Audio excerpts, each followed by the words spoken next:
Hello and welcome back to Gary's Garage, and in this episode I'm doing some last minute prep before I take the car tomorrow onto the rolling road.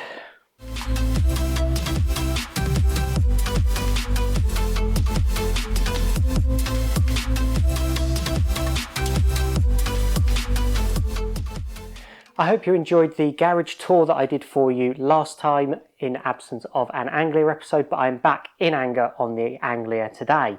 And as I said, it is going for a run on the dyno tomorrow. And there are a couple of things that I am going to do. I would like to get the wheel alignment sorted with the Hunter, but most important is I have secured a new set of uprated head bolts. So what I need to do is try to get those installed.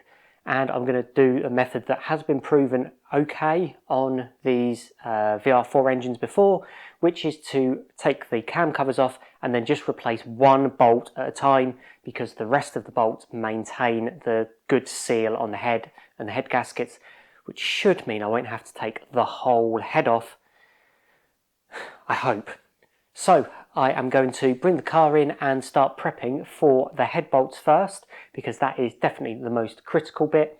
And then if time allows, I will get it on the Hunter, but if not, then that will come after the dyno. So let's get straight on with bringing the car in and getting down into the top of the engine to get to those head bolts.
So after a very long day yesterday, with some help from friends, I'm currently hosting this weekend a garage day for Club VR4.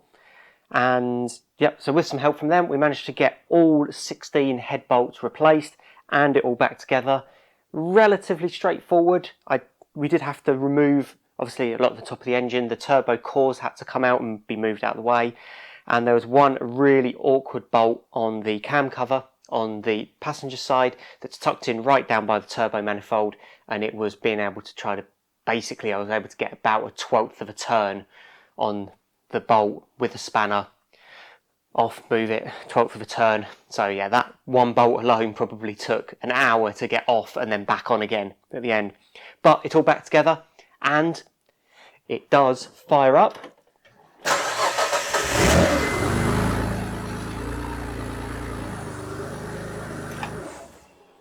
And runs nice and smoothly, just as well as it did before. So we are ready very shortly. Just need to lift the front back on to drive it down to the dyno and get a full proper tune on it.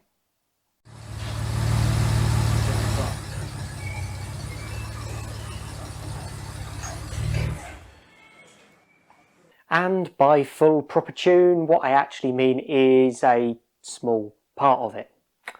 So as I said, I am also this weekend been hosting Club VR4 on our semi-regular garage day, where lots of people descend upon a house. Generally it's been mine, and we just spend the whole weekend messing around with cars and helping each other out. And as part of that, we also had the dyno day, and I, living closest to the dyno that we go to, volunteered to put myself at the end of the day, and unfortunately meant that I didn't quite get as much time on the dyno as I wanted. And I really didn't, because of that, because it being close to the end of the day, didn't really get much footage of it either. So yeah, I'm obviously doing a terrible job at YouTubing, because you're here to have video content and I completely neglected to make any video content of the car on the dyno. But the good news is that I will be going back at some point, but not right this moment. That said though, I did manage to get on and sort out with some steady state tuning, that is letting the dyno hold the car back so we can apply power. Basically all of the cruising area, so everything from sort of 1500 RPM up to 4,500 RPM in all of the vacuum, so that's everywhere really that it's going to be driven, and maybe up to about 0.4 bar of boost, which is basically wastegate pressure on these. So with no additional help from the wastegate solenoid, then just everything at 0%, it will push about 0.4 bar. So all my fueling up for that is pretty good. And even with that, that's still reasonably powerful, especially for a car that's so small and so light.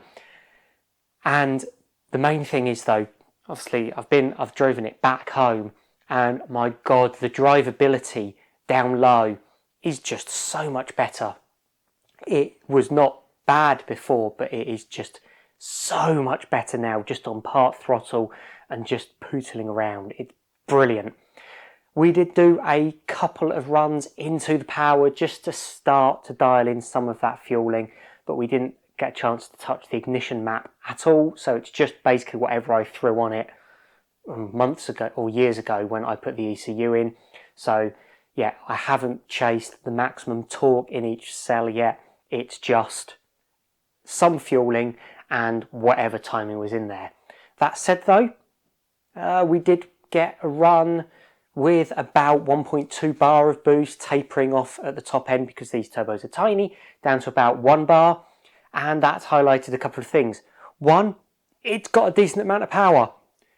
Just with that, 280 horsepower at the rear wheels, which is just phenomenal. These engines are 280 horsepower at the flywheel out of the factory. That's obviously with much less boost. So yeah, that's really good. Second thing it highlighted is that the fueling at that top end definitely still needs more work. It was really, really mega rich. It was off the bottom of the chart, and the chart is 10:1 air fuel ratio. Probably want about the 11 to 12 range for that kind of power. So yeah, massively over fueling. And also it has really highlighted that the tiny, tiny little charge cooler that I've got sat on top of the engine here is not powerful enough. It just cannot cope. On those pulls, it was getting up to about 80 degrees inlet air temperature, and that is after the charge cooler does its job. And that's really not great.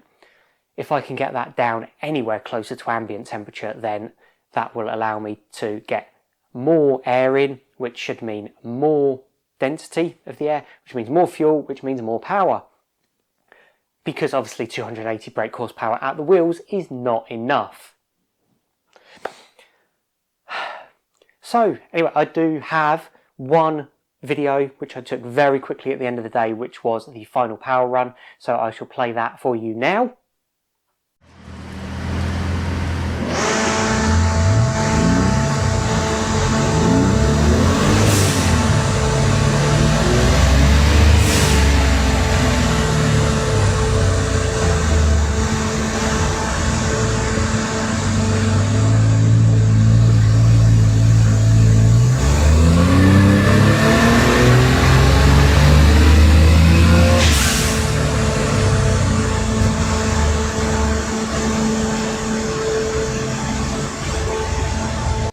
And as I said, I'm really sorry for having basically no further footage from the dyno. As I said, very busy day. I was also helping out others with issues on their cars, and the cars that went on the dyno just took a little bit more time than we initially thought, so I have run out of time on the dyno. But as I said, I will be going back. But what I can do though is sort out the tracking and all the alignment. So over the weekend as well, I will admit I have put the Hunter on the car and we have done something. And I'll put up now what it was before I started.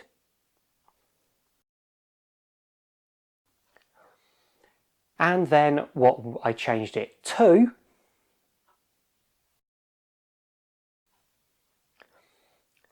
And I have gone out and driven that, and unfortunately that hasn't really helped the handling at all. It's still a little bit off. Something didn't quite go right.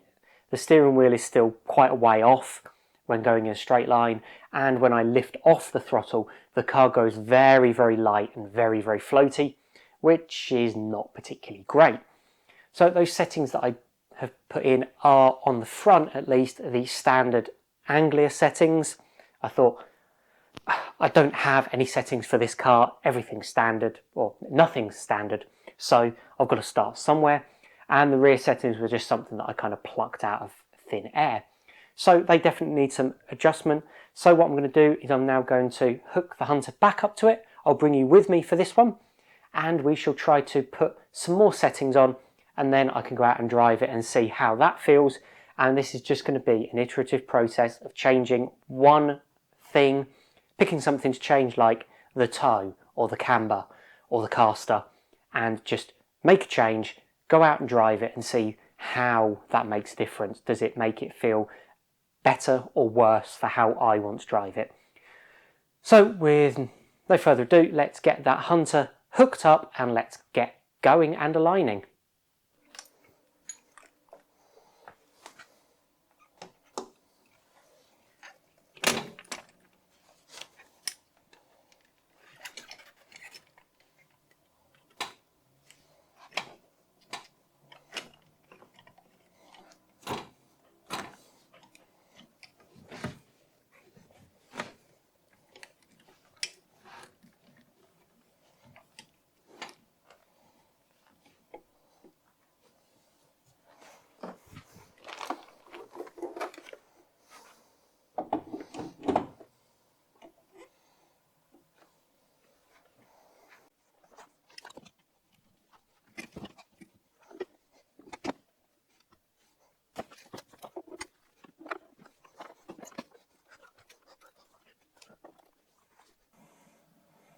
Okay, so we're going to use rolling compensation for this. So we need to mount the sensors, which we've done, and then we need to level them.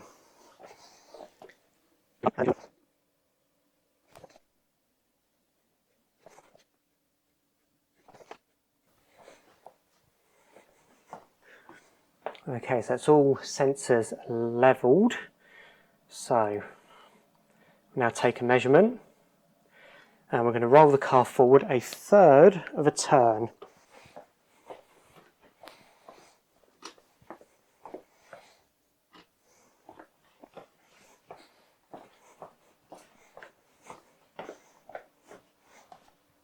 And then we can roll forward a third of a turn.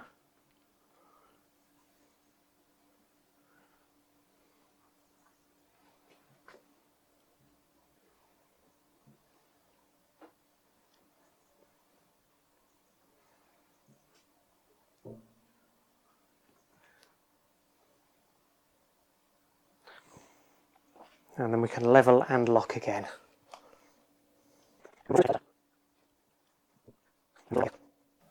Okay, so then we press a switch on one of the sensors.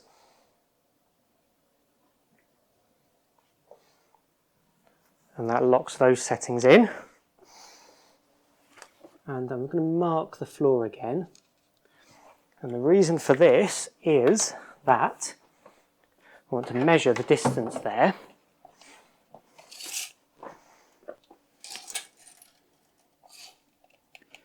Which is 51 centimetres. So that means another 51 centimetres forward from that.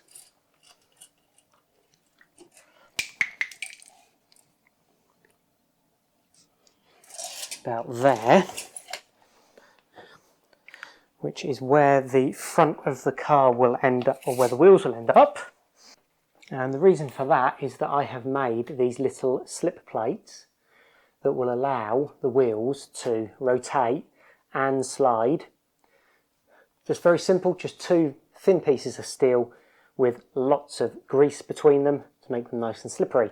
So what I'm going to try to do is place them on the floor where my marks are, and as I push the car forward, all four wheels should come up onto these plates, and that then means that the car can move, all the wheels can move, and as I adjust the suspension, all I'm doing is just moving the suspension. I'm not fighting against the grip of the tyres on the floor. If you go to a proper garage where they do this on a proper ramp, they will have all of this stuff built into the ramp. So I don't, so I'm going to have to improvise.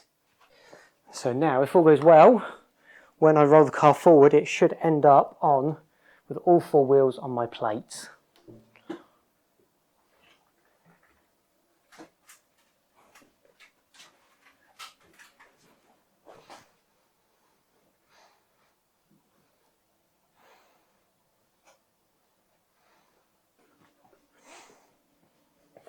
Okay, they all look good, so I can press the button again. So at the moment we have differing amounts of camber on the front.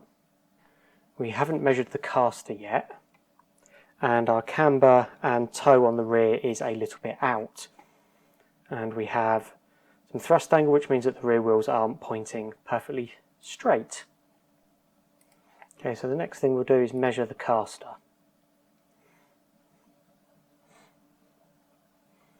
Okay, so it thought the steering wheel was central enough, so we need to install a brake pedal depressor, of which I happen to have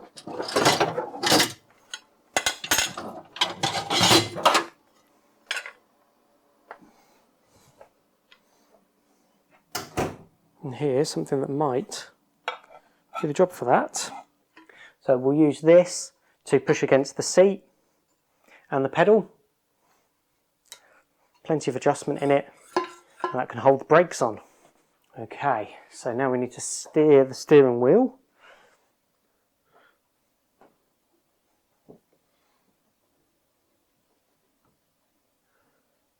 To there. That takes a measurement. Then we'll steer back the other way.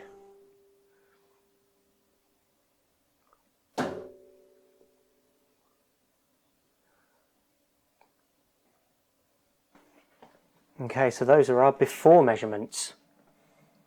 So quite close to the specs that I put in on the front, and a little bit off on the rear.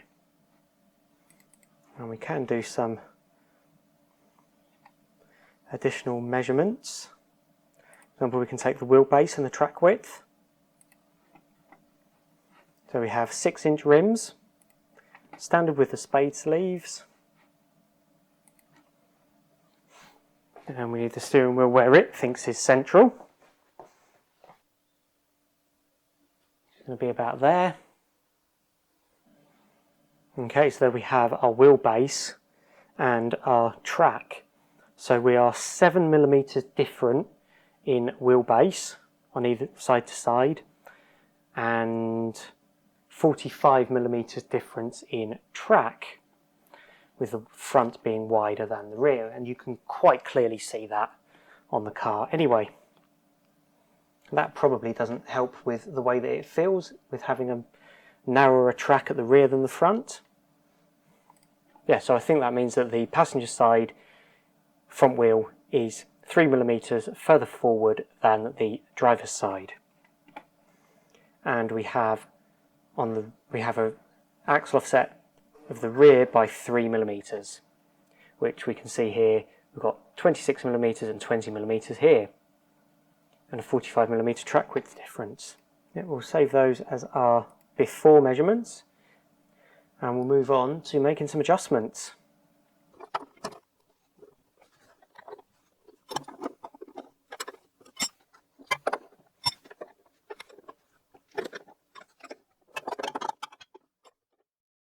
A few moments later.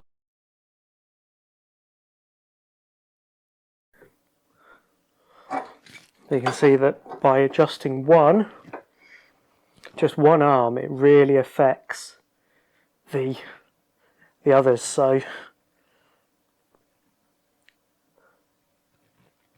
I can get that camber to snap bang in the middle where I want it, which is 1/2 degree, and then I can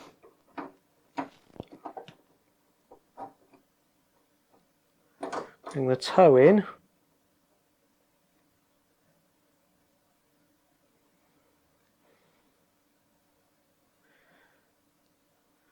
like that.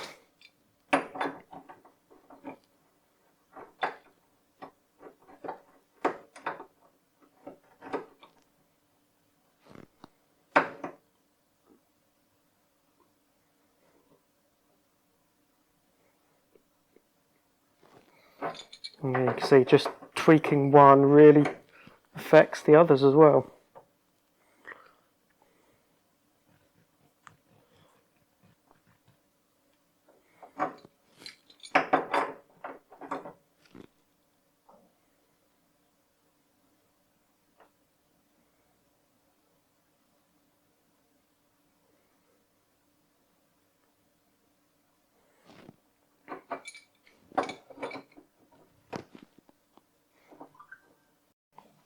So there we have it, another successful alignment. Granted, back to the specs that I thought I put in it a couple of days ago, but at least it's verified that everything is kind of roughly where this is anyway, and I can now go out and give it a drive and see how it feels. I don't know how it's going to feel, but the advantage of having the system here at home, and exactly why we bought it all those years ago, was so that we could do this, just try some settings on it, go out for a drive, see how it feels, come back, hook it up again, make some changes, go out for a drive, and just continue repeating that process until it gets better and it feels like a nice car to drive. Quite what adjustments I will make, I'm not entirely sure. Obviously I can play with pretty much everything. Definitely camber and toe on the back are easy, toe on the front is easy, camber I can do but not quite as easy, and again caster I can do but not as easy. That actually means sort of removing bolts and moving things physically, so that will be a later stage if it needs to come to it. But that is about all the time I'm going to spend on the car for this episode. It's taken me a long time, obviously, getting all of the head studs done. There was the time on the dyno and obviously getting the alignment. But next episode, what I would like to do is try to do some science on the charge cooler, and also I will come back with a report on how this drives. So thank you very much for watching. I hope this has been interesting on how I'm doing this wheel alignment. and my lovely hunter equipment. So thank you very much for watching, and see you next time. Bye! You didn't honestly think I'd end the video without going out for a drive, did you? Really?